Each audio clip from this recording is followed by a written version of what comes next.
Во одбележување на недела на детето се вклучи единствениот зоопарк на Истокот, за да ги поттикне дечињата почесто да доаѓаат во зоолошката и да ги посетуваат животните, постојано воведува нови содржини. На овој начин ќе се овозможат услови учениците да изведуваат и настава во природа. Да ги учиме младите деца од мали нозе да доаѓаат во зоолошката градина, а исто така и едукативниот дел ние како јавно предпријатие, иако не сме во образовниот систем, немаме ништо добитно со образовниот систем, ги сакаме да помогнеме на вид на нашите дечиња побрзо да се едуцираат, а и да ги потикнеме сите наставници да може да држат часови во природа. Со поставување на букви и бројки на кафедзите, најмалите полесно ќе можат да ги научат имињата на животните. Коите најчесто ни означуваат во кафезите кое животно е, а бројките вкупниот број на животни во самите кафези.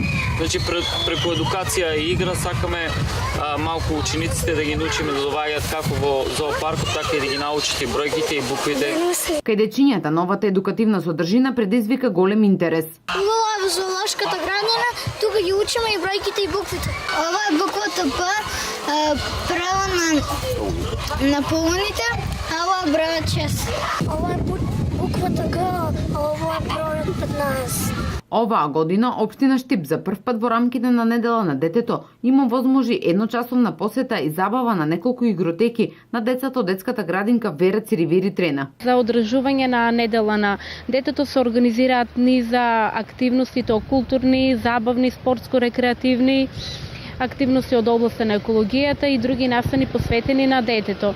Оваа година општина Штип во соработка со библиотеката, со домот на млади и со домот на културата се организираа низа активности. Оваа година општина Штип во соработка со игротеки околу 200 дечиња од детската градинка Вера Циривери Трена бесплатно едночасовно дружење во игротеки. Во Кочани детската недела се одбележа со прием на ученици во детската организација. Во свечената заклетва која што ја даваат првачињата, тие се вклучуваат во најмасовната организација.